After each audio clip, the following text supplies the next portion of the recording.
that is ideal gas equation. So let us study about ideal gas equation.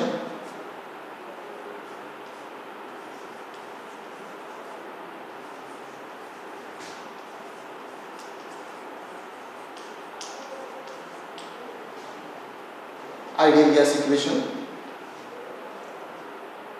So the relation between the three variables of gases, that is pressure, volume and temperature, is called the ideal gas equations. Now, to find out the ideal gas equation, so let us see what is the Boyle's law.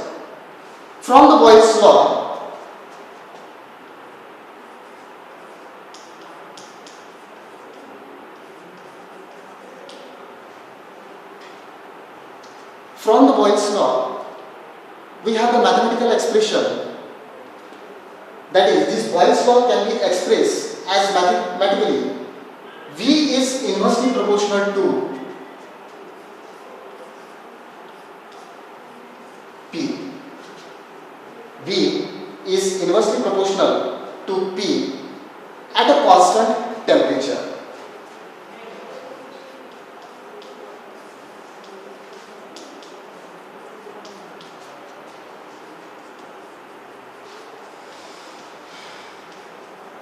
Let us call this as equation 1. So, the Boyle's law states that at a constant temperature, the volume of given mass of gas is inversely proportional to its pressure. So, at a constant temperature, the volume of given mass of a gas is inversely proportional to its pressure. This is the statement regarding the Boyle's law. Now from Charles' law, we have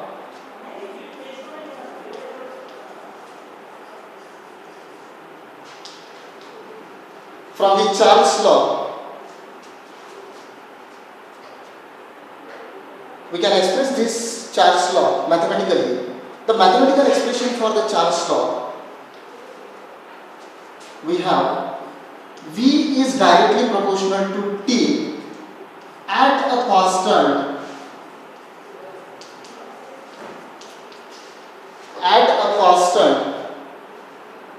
pressure.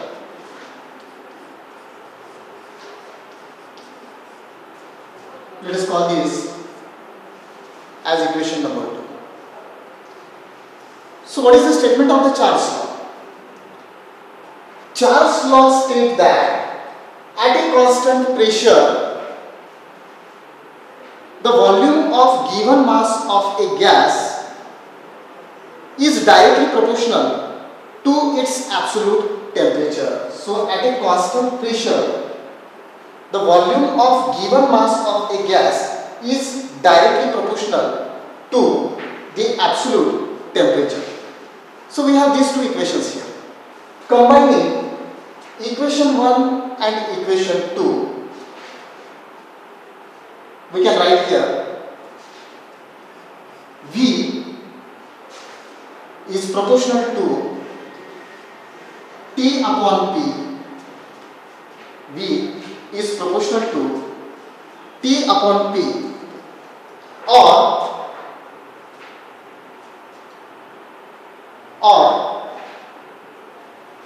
PV upon T. PV upon T equal to constant. PV upon T equal to constant. Now for 1 mole of a gas, if we consider the 1 mole of a gas,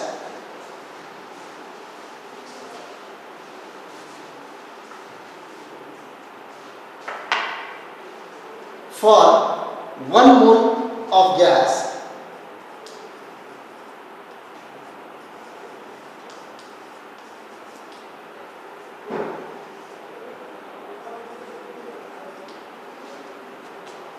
we have the expression,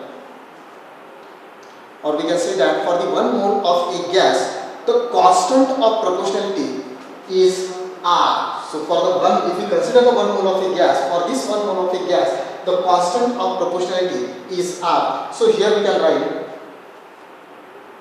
PV upon T, PV upon T is equal to capital R. Or we can write PV equal to RT. So this equation, it is called as ideal gas equations. PV equal to RT. This equation is called the ideal gas equation.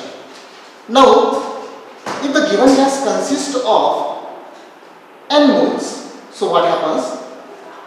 For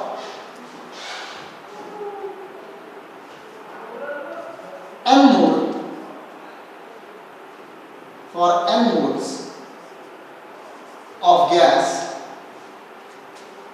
the ideal gas equations can be given as PV equal to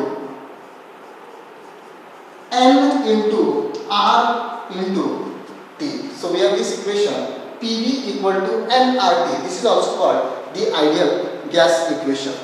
So in this equation, this R, it is same for the all gas, and this R is called the universal gas constant. And what is the value of this universal gas constant? The value of universal gas constant, it is given by R equal to 8.31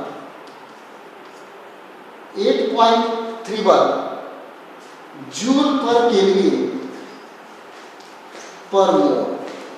So these things you have to remember here, that the value of this R, it is given by 8.31 joule per Kelvin per mole. So this is all about the ideal gas equation you have to remember here. Now, let us study about the term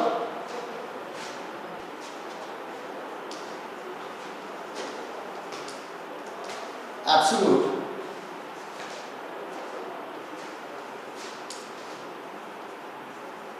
temperature. I will explain this term with the help of one graph here. So see,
let us study about the absolute temperature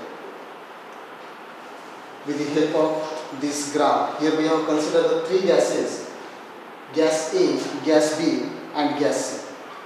So Kelvin studied the impact of temperature changes on the volume of a gas, which we have considered here, the three different gases.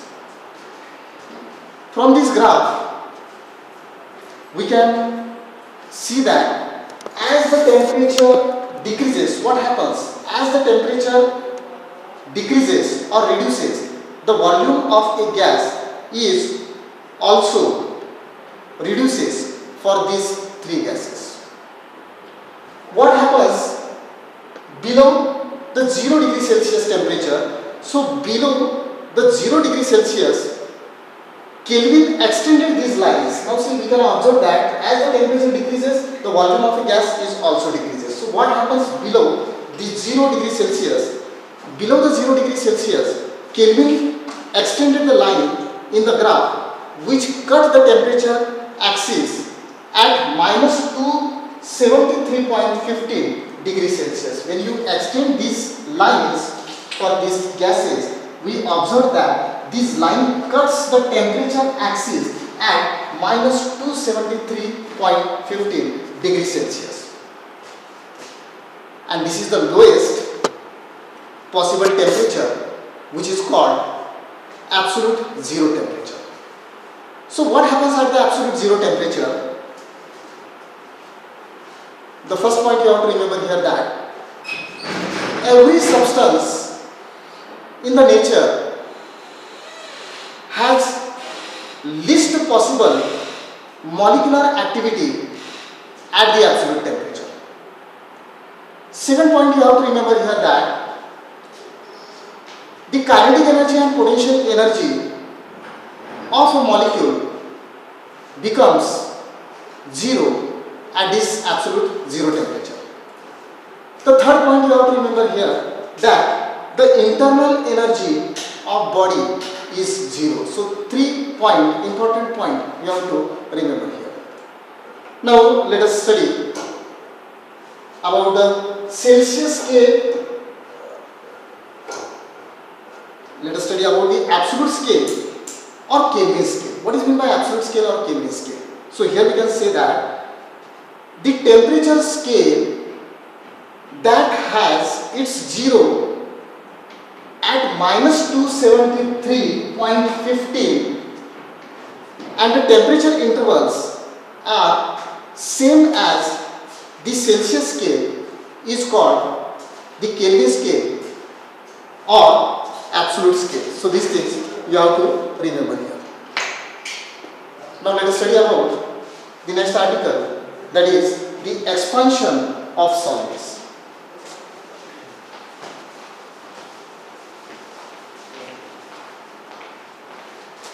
Expansion of solids.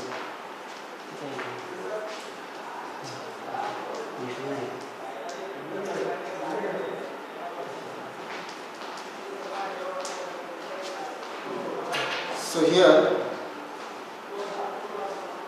in the expansion of solids, we can say that why the solids expand on heating. So when the solid is heated, the molecule of solids receive the heat energy and begin to vibrate about their mean positions with a greater amplitude. As the temperature increases, what happens? The average distance between the molecules also increases, and this results into the expansion of the solids. So, in the expansion of solids, we are going to consider the isotropic solids. So, what do you mean by isotropic solids? Which solids are called isotropic solids? So, isotropic solids means the solids which expand equally in all directions. So, the solid which expand equally in all directions on heating are called the isotropic solids. What are the examples? Here we can see that all metals are isotropic solids. So, Here we are going to study the expansion of solids. So there are the three ways in which the expansion of solids takes place. So what happens when the isotropic solid is heated? If there is increase in length, then it is called as linear expansion. If there is an increase in area, it is called as areal expansion, and if there is increase in the volume, so it is called as volume expansion. So there are the three types of the expansion of solid. The first one, you have to remember here that is the linear expansion. Linear expansion. Second one, that is the areal expansion.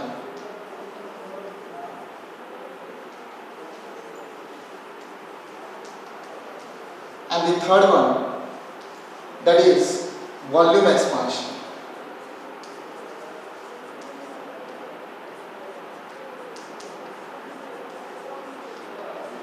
So these three types of expansions we are going to study one by one in the next lecture. We will stop here. Thank you.